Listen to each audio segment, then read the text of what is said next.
Imagine this scenario. You constitute a coiled spring fabricated from iron and flesh. For 4 hours, you've been nothing except a target. 30,000 screaming adversaries are swarming around you, burying your shield in arrows, targeting the optical organs of your horse. You're hemorrhaging. Your brothers are expiring beside you. Every fibre of your being screams to fragment, rank, and exterminate. Yet you don't relocate. You're frozen by a solitary command from Christendom's most terrifying monarch. Then the tension ruptures. 2 knights fragment formation, and the roar of St. George rips through atmospheric conditions. In a split second, you transform from a statue to a projectile. 4,000 tons of armoured cavalry slam into the adversary line. What transpires next isn't combat, it's erasure. In merely 17 minutes of pure, unadulterated violence, an invincible military force is shattered. This constitutes the Battle of Arsuf, the day discipline vanquished numerical superiority, and the day Richard the Lionheart demonstrated that patience constitutes the most lethal weapon of all. Before exploring these buried accounts of endurance and suffering, if you value discovering history's concealed realities, consider hitting that like button and subscribing for more content like this. And please comment below to tell me where you're listening from. I find it incredible that we're exploring these ancient stories together, from different parts of the world, connected across time and space by our shared curiosity about the past. To comprehend the sheer shock of those 17 minutes, we must strip away the fabrications. This wasn't a duel between gentlemen. This constituted a collision between 2 alien military systems. On the march to Arsuf, Richard the Lionheart had transformed his military force into machinery. He fabricated a mobile fortress, a column of heavy infantry on the exterior, shielding the precious heavy cavalry on the interior. It constituted a formation engineered to accomplish one objective: absorb punishment until the adversary approached too closely. And Saladin, the master of the East, consumed the bait. He propelled his entire military force at this column, convinced he could fracture the shell before the hammer descended. His conviction was erroneous. The route to Arsuf constituted a corridor of mortality. The crusader column was stretched outward over miles, flanked by the sea on one side, and a forest filled with 30,000 killers on the alternative. Saladin's strategy was brutal in its simplicity: the swarm. He unleashed waves of mounted archers, Bedouin skirmishers, and Nubian infantry. They didn't merely attack. They adhered to the crusader column like a swarm of bees. They rode within yards of the Christian line, firing arrows point blank into the mail armour of the knights. The sound was deafening. Drums, cymbals, war horns, and the constant clattering of arrows on shields. It constituted psychological torture engineered to fragment the mind before fragmenting the body. Yet Richard's discipline was superhuman.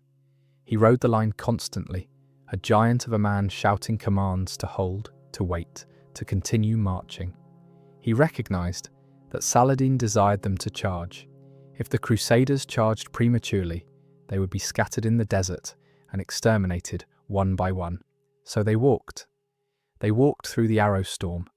Warriors marched with arrows protruding from their armour, resembling porcupines, ignoring the agony, ignoring the insults hurled by the Saracens. It constituted a display of collective willpower that possesses few parallels in military history. They were a walking anvil anticipating the hammer. By the temporal point the military force reached the gardens of Arsuf, the pressure had become critical. The adversary was no longer merely shooting. They were charging inward with maces and swords, striking at the rear guard, attempting to provoke combat. The Hospitallers at the rear were absorbing the brunt of it. They were walking backward, combating attacks, observing their horses expire. They dispatched message after message to Richard. "Sire, we cannot hold. We must charge." Richard's reply was consistently identical. Wait. He was anticipating the perfect synchronization. He required Saladin's entire military force to be fully committed, pulled approximately by the scent of blood, so proximately that they couldn't escape the counterpunch. This is what renders the Battle of Arsuf so fascinating. It wasn't triumphed by complex manoeuvring, it was triumphed by timing. It constituted a high-stakes game of chicken. Richard was wagering that his warriors could endure hell for merely 1 hour longer. Saladin was wagering that human nature would compel them to fragment. And in a manner, Saladin was correct. The discipline did fragment, yet it fragmented at the exact moment Richard required it to. When the charge ultimately transpired, it wasn't a disorganized brawl. It constituted a release of kinetic energy that had been accumulating for weeks. Imagine the physics of that collision. Thousands of knights, frustrated, angry, and terrified, suddenly unleashed. They spurred their heavy war horses from a standstill to a gallop in seconds. The Saracen-like cavalry, who were accustomed to dancing away from danger, were suddenly confronted with a wall of steel relocating at 20 miles per hour. There was no temporal duration to rotate, no temporal duration to run. The impact was instantaneous and catastrophic. The dust cloud was so substantial that warriors combated by sound and instinct. Yet when the dust settled, the result was transparent. The invincible military force of Saladin had been trampled into the dirt.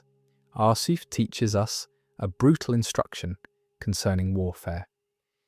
The distinction between a skirmish and a massacre is frequently merely a matter of minutes. For weeks, Saladin had been the hunter. In 17 minutes, he transformed into the prey. Richard didn't merely defeat the adversary military force, he fragmented their spirit. He demonstrated to them that the Franks were not merely mindless brutes, yet disciplined soldiers capable of executing a strategy under the most extreme duress imaginable. As we dissect this engagement, we're going to observe exactly how Richard engineered this slaughter step by bloody step. We will observe how a formation of warriors walking along a beach transformed into the most lethal weapon of the Middle Ages. To genuinely grasp the magnitude of Arsuf, you must comprehend that this wasn't merely combat over terrain. It constituted a collision of two opposing physics engines. In the red corner, you possessed Richard the Lionheart of England. Forget the fairy tales. In Third Crusade history, Richard was a ruthless pragmatist, an individual who treated combat like an engineering dilemma. He recognized the desert constituted a bigger killer than any Saracen sword, so he completely rewrote the regulation book of European warfare. His masterstroke, he glued his military force to the Mediterranean coastline. This constituted the core of Richard the Lionheart's tactics. By maintaining the sea on his right, he guaranteed his fleet could navigate alongside the military force, providing a limitless conveyor belt of food, water, and fresh ammunition. He eliminated the greatest vulnerability of invading military forces: supply lines. He transformed his military force into a self-sustaining machine, a land battleship that could not be starved out. He positioned his heavy infantry on the landward flank, the left, fabricating a human shield wall to protect the valuable cavalry horses inside. It was defensive, it was slow, and it was brilliant. In the blue corner sat Saladin. He constituted the mirror opposite. While Richard was solid, Saladin was fluid. His authority originated from speed, deception, and the terrifying mobility of his Turkish horse archers. The Saladin strategy had consistently been concerning attrition, luring heavy European knights into the deep desert, severing them from water, and observing them expire of heatstroke before relocating in for the extermination.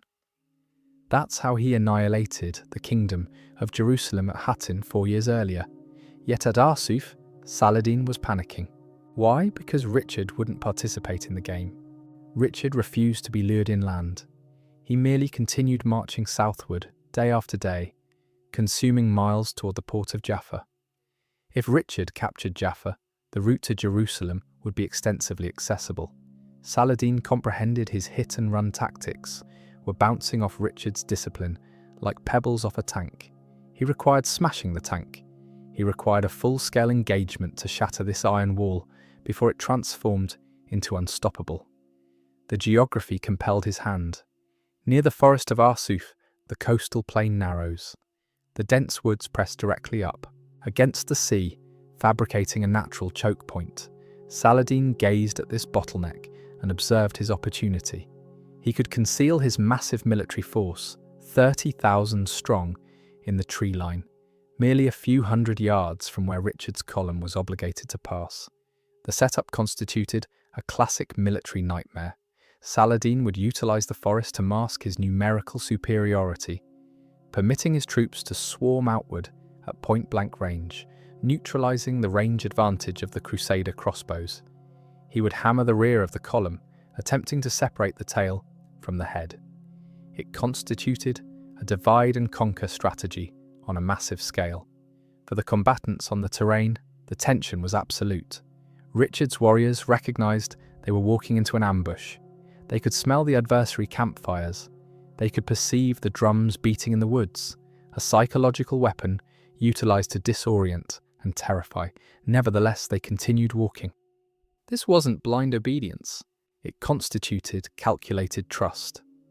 They recognized Richard was the optimal soldier alive.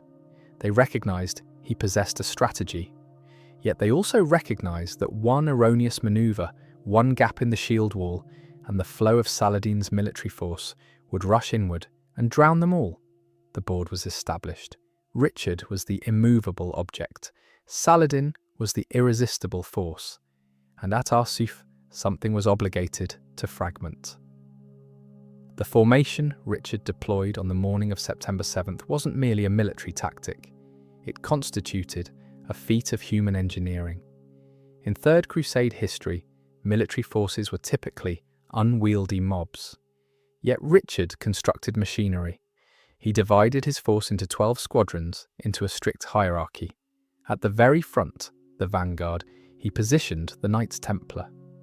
These were the fanatics, the shock troops of Christendom, who had sworn never to retreat. In the centre marched the heavy cavalry of the Poitevins, Bretons and Angevins, protecting the monarch himself. And at the rear, the position of maximum danger, he positioned the Knights Hospitaller.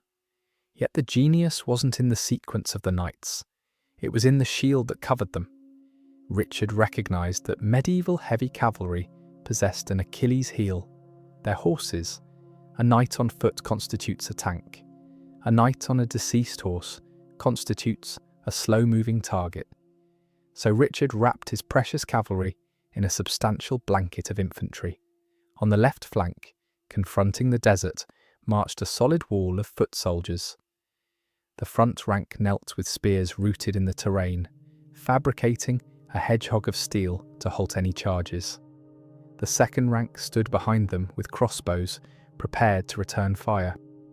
This constituted the moving fortress. Inside this shell, the knights rode in relative safety, matching the slow, grinding pace of the walking warriors. Yet Richard proceeded even further. He comprehended fatigue. Walking in, chainmail under the Middle Eastern sun, is like cooking inside an oven. To maintain his wall from collapsing due to heat stroke, Richard implemented a rotation system. The infantry was divided into two halves. One half marched on the outer edge, combating and blocking arrows.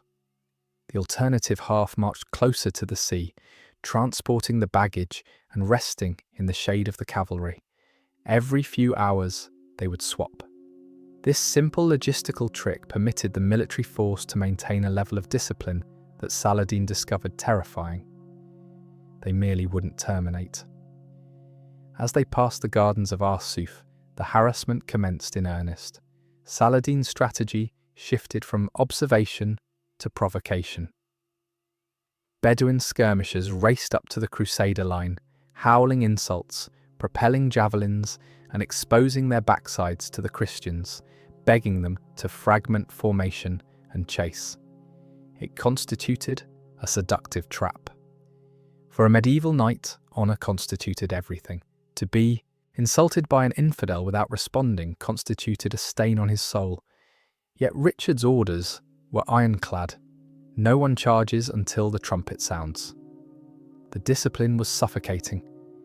Imagine being a crossbowman on the outer line. You're walking backward half the temporal duration. You load your weapon, a slow mechanical process of winding a crank while arrows whiz past your ear. You fire, strike a target, and before you can celebrate, 3 additional adversaries assume his position. You are thirsty.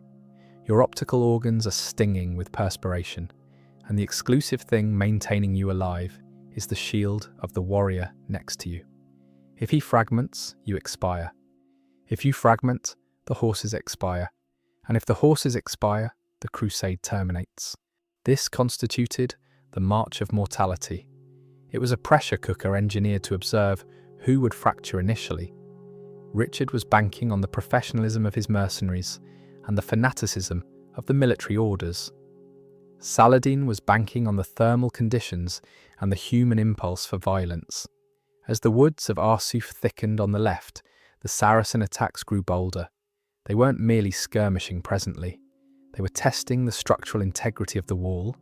They were searching for a loose brick. And as the military force entered the narrowest portion of the plain, Saladin determined it was temporal duration to bring down the hammer.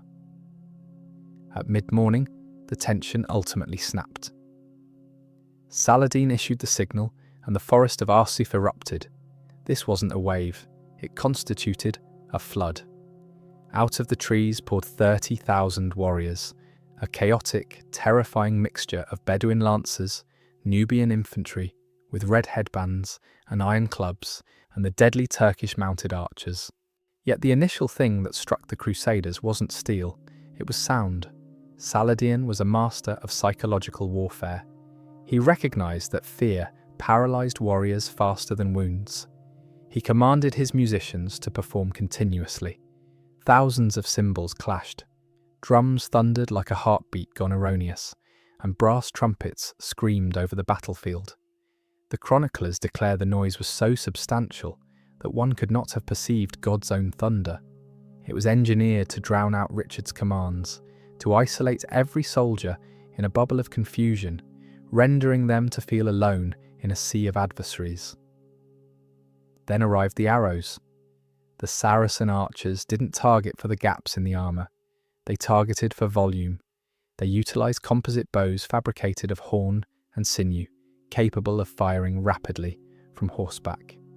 They would gallop to within 50 yards of the crusader line, point-blank range, loose a shaft, and wheel away before a crossbow bolt could capture them. The sky darkened. It wasn't a figure of speech. The density of the missiles actually cast a shadow over the column. Yet Saladin's target wasn't the warriors. He recognised he couldn't penetrate the chainmail of the knights easily. His target was the horses. A destrier, a heavy warhorse, constituted the engine of the Crusader military force. Without it, a knight was merely a slow individual in a metal container. The Saracen archers focused their fire on the legs and bellies of the Hospitaller horses at the rear. The poor beasts were maddened with agony, rearing, kicking and collapsing, propelling their riders into the dust. The pressure on the rear guard was transforming into unbearable. The Hospitallers were essentially walking backward into a buzzsaw. They were obligated to step over the bodies of their fallen mounts, shield their facial features from the arrow storm, and combat Saracen infantry who were rushing inward to hamstring the remaining horses with maces and hooks. It constituted a swarm in the truest sense. Saladin was propelling bodies at the dilemma, accepting elevated casualties to pin the Crusaders down. Saladin rode among his warriors, urging them closer. Engage them, he vocalized. Bring them down. He recognized he was depleting temporal duration. The column was continuously relocating.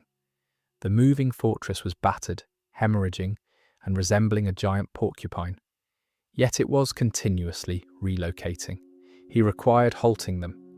He concentrated his entire force on the tail of the column, attempting to crush the Hospitallers by sheer weight of numerical superiority. The distance between the two military forces shrank to zero. It was no longer a missile duel, it constituted a brawl. And in that brawl, the legendary discipline of the Knights Hospitaller commenced to fray.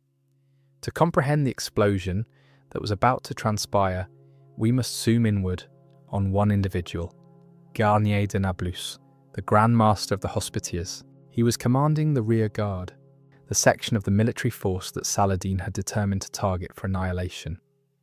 By noon, the circumstance for Garnier and his warrior monks had relocated beyond difficult and into the realm of suicidal. The rear guard constitutes the most psychologically draining position in warfare. You're walking away from the adversary, rotating your dorsum on them, which contradicts every instinct a soldier possesses. The Hospitallers were being pelted with arrows so substantial that chroniclers declare the terrain resembled a field of wheat, yet the stalks were arrow shafts. Yet it wasn't merely arrows presently. The Saracens were emboldened. Observing that the Christians wouldn't combat back, they closed inward. They were striking the knights' armour with maces and swords, vocalising, "You constitute women. You do not constitute men." Garnier de Nablus was a veteran. He comprehended discipline, yet he was observing his order being dismantled piece by piece. His knights were forfeiting their horses at a catastrophic rate. In medieval heavy cavalry culture, a knight without a horse was stripped of his authority, his status, and his safety. The shame of walking while the adversary laughed at them was burning hotter than the sun. Garnier rode forward to locate Richard. He discovered the monarch in the centre of the column, calm, observing the tree line. Garnier pleaded, "Sire, we are being pressed too intensely. We are forfeiting our horses. We cannot hold substantially longer. Permit us to charge." Richard gazed at him. He observed the desperation in the master's optical organs. Yet Richard gazed past him, toward the adversary. He observed that Saladin's military force was continuously loose, continuously fluid. If the crusaders rotated presently, the Saracens would scatter like flies. Richard required them to land. He required them to commit fully. "Patience, master," Richard replied. "You must endure. Good things arrive to those who anticipate." Garnier rode, returning fuming. He informed his warriors to hold. The march continued. The attacks intensified. A second temporal instance, Garnier fragmented protocol and dispatched a messenger to the monarch. "Sire, we are being slaughtered like cattle. We will be shamed permanently if we do not combat back." Once more, the command arrived, returning. Wait. This constituted the ultimate test of iron discipline.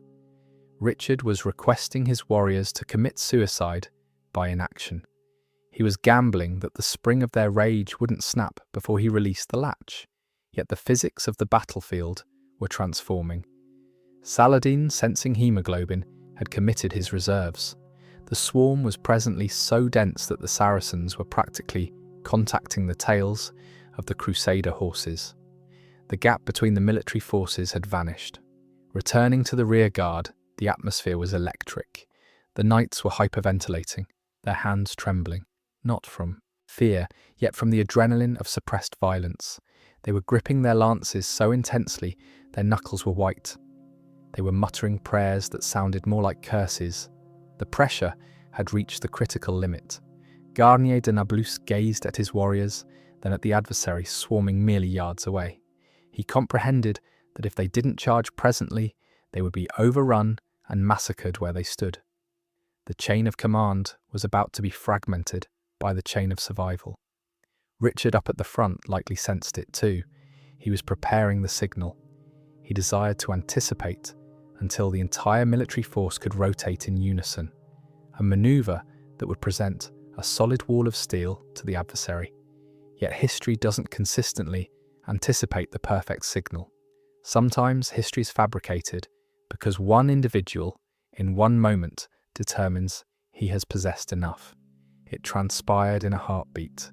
The breaking point arrived not with a trumpet blast from the monarch, yet with the frustration of two individuals. The Marshal of the Hospitallers and a knight designated Baldwin de Caron simply could not absorb it anymore. They were observing their horses hemorrhage out. They were being mocked to their facial features. The instinct to exterminate overpowered the vow of obedience. Without a command, without a strategy, they wheeled their horses around. They spurred their mounts through the gaps in their own infantry line. And as they cleared the shield wall, they screamed the cry that would define the era. St. George. It constituted the spark in the powder keg. Instantly, the rest of the Hospitaller squadron pursued. They didn't anticipate to observe if it was an error. They observed their brothers charging, and the collective rage of the rear guard was unleashed. Then the French squadrons next to them rotated. Then the Flemish. It constituted a chain reaction, rippling up the line faster than a thought. The moving fortress was dismantling itself and transforming into a tidal wave. Up at the centre, Richard perceived the roar before he observed the movement. For a split second, this constituted disaster. The charge was premature. The Knights Templar at the front hadn't even commenced yet. The military force was attacking in pieces, which was exactly what Saladin desired. If Richard hesitated, the Hospitallers would be isolated and severed to pieces. The entire crusade would collapse in a disorganized brawl. Yet this is where Richard earned his legend.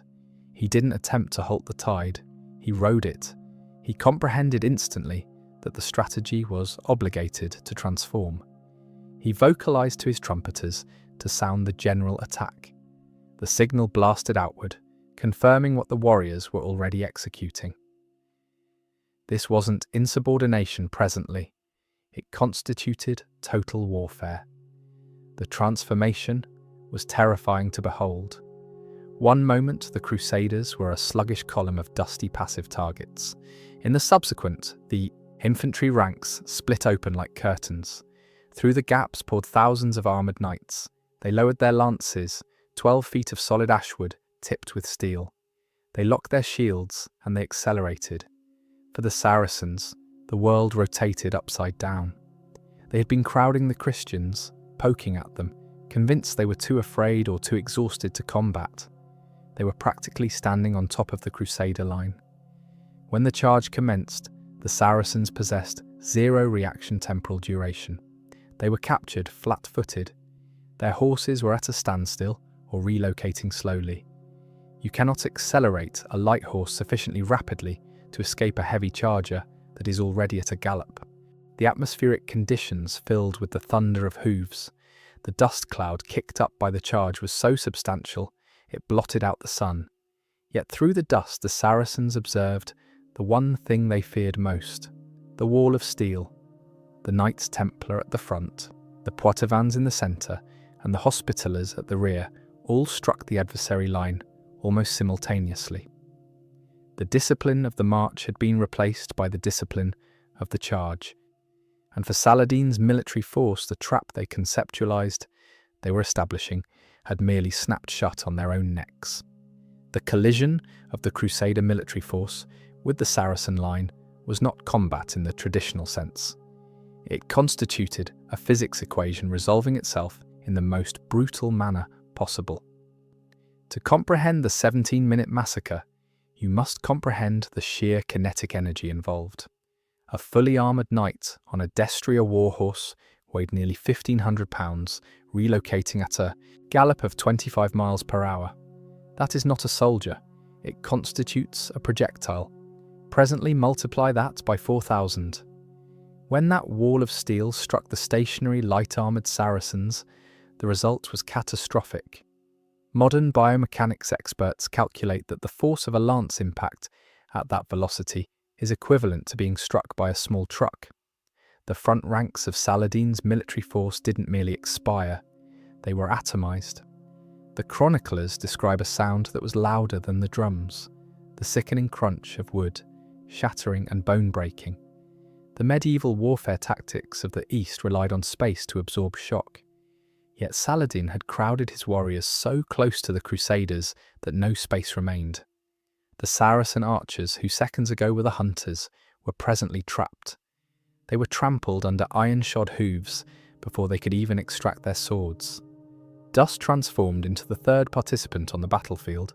The charge kicked up a cloud so dense that visibility was reduced to zero. Warriors combated by sound and silhouette. Yet in this blinding chaos, the crusaders possessed the advantage. They didn't require targeting, they merely were obligated to ride forward. The wall of steel acted like a snowplow, propelling the debris of the adversary military force backward, crushing everything in its path. This is where the 17 minutes arrives into participation. It didn't consume hours to rout the adversary. The coherent structure of Saladin's military force collapsed almost instantly upon impact. The Bedouins and Turkish archers, comprehending they were defenseless against this heavy armor, panicked. The panic spread like a virus. The flow that Saladin relied on transformed into a stampede. Richard the Lionheart was presently in his element. He wasn't commanding from the rear presently. He was in the first rank. Accounts from both sides describe him as a demon. He wielded a heavy battle axe, carving a path through the Saracens with such ferocity that his skin was chafed raw inside his armour. He constituted the tip of the spear, driving the charge deep into the heart of the forest. In less temporal duration than it consumes to observe a sitcom episode, the field of Arsuf was transformed. The confident, screaming horde of 30,000 warriors was reduced to scattered groups of fugitives running for their existences. The crusader charge had punched a cavity straight through the centre of Saladin's formation. The invincible military force of the East hadn't merely been beaten, it had been run over. If the charge constituted a physics equation, the aftermath constituted a horror chronicle. In medieval warfare tactics, the most casualties don't transpire during the combat. They transpire during the rout. As the Saracen line disintegrated, the Crusaders transformed the battlefield into a slaughterhouse. The heavy knights, fueled by weeks of pent-up rage, hunted down the fleeing infantry. The porcupines were ultimately absorbing their revenge. Yet this is where Richard the Lionheart separated himself from every alternative commander of his age. Most military forces, once unleashed, transform into uncontrollable mobs. They chase the adversary into the desert, forfeit their formation, and then ambushed. Richard recognized this. He recognized Saladin continuously possessed reserves concealed in the woods. He recognized that if his knights scattered to loot or chased too distantly, the triumph could transform into a defeat in seconds. So, directly in the middle of the adrenaline-fueled chaos, Richard executed the impossible. He struck the brakes. He rode into the bloody mess, his voice booming over the screams, commanding his standard-bearers to halt. He compelled the Knights Templar and Hospitallers to terminate, rotate around, and reform their lines. Imagine the willpower required to halt a charging warhorse and a blood-crazed knight in the middle of a massacre. Yet, they obeyed. The Crusader line reformed, and it was merely in temporal duration. Saladin, desperate to save his military force, had rallied his personal guard and initiated a counterattack on the disorganized pursuers. Yet rather than discovering a scattered mob, they ran facial features first into a reformed solid wall of Crusader steel. Richard led a second charge, then a third. He treated the engagement like a controlled demolition. Charge, destroy, halt, reform. Charge, destroy, halt, reform. It constituted a display of prowess that terrified the Muslim chroniclers. Baha ad-Din, Saladin's biographer, wrote that Richard was unparalleled, describing him relocating across the battlefield like a force of nature, his axe clearing a path wherever he rode. By evening, the 17-minute explosion had settled into a grim actuality. The field of Arsuf was carpeted with the bodies of Saladin's military force. 32 of Saladin's top emirs were deceased. The myth of the Saracen swarm, the concept that they could harass the Christians with impunity, was deceased. Richard had not exclusively defeated the adversary, he had humiliated them. He demonstrated that he could rotate the fury of the Franks on and off like a light switch. The pursuit was short, brutal, and disciplined. And for the survivors stumbling returning to Saladin's camp, the message was transparent. The lion was not to be trifled with. Returning in the Saracen camp, The mood was funereal. For decades, Saladin had carefully cultivated an image of divine favour. He constituted the protector of Islam, the individual who had reclaimed Jerusalem. Yet as the sun descended on September 7th, that image reclined shattered in the dust of Arsuf. Saladin's defeat was total. It wasn't merely concerning the body count, though thousands of his optimal soldiers reclined deceased. It was concerning the psychological trauma inflicted on his military force.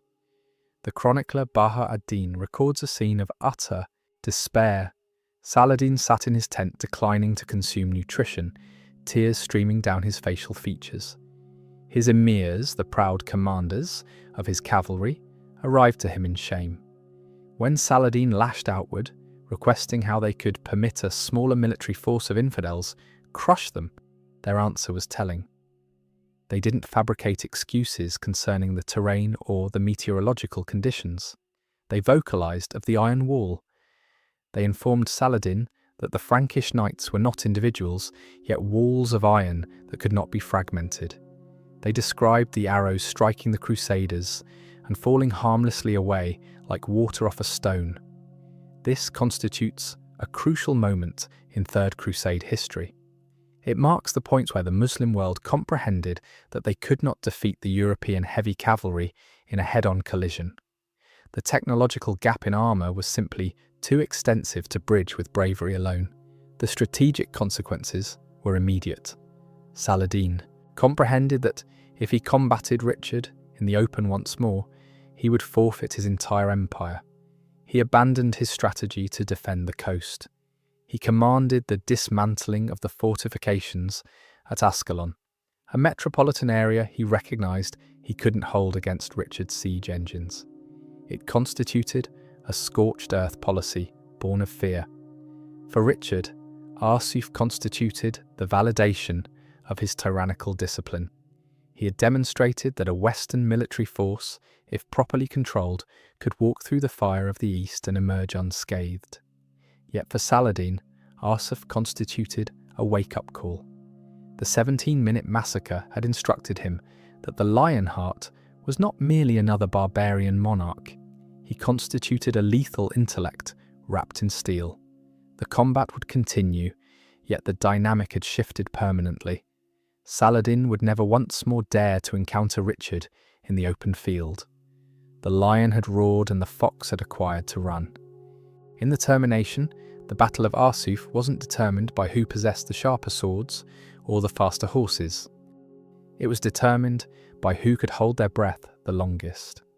For hours, Richard the Lionheart compelled his warriors to deny their basic human instincts. The instinct to run, the instinct to combat back, the instinct to survive individually. He bound them together into a machine that functioned on a single brain, his own.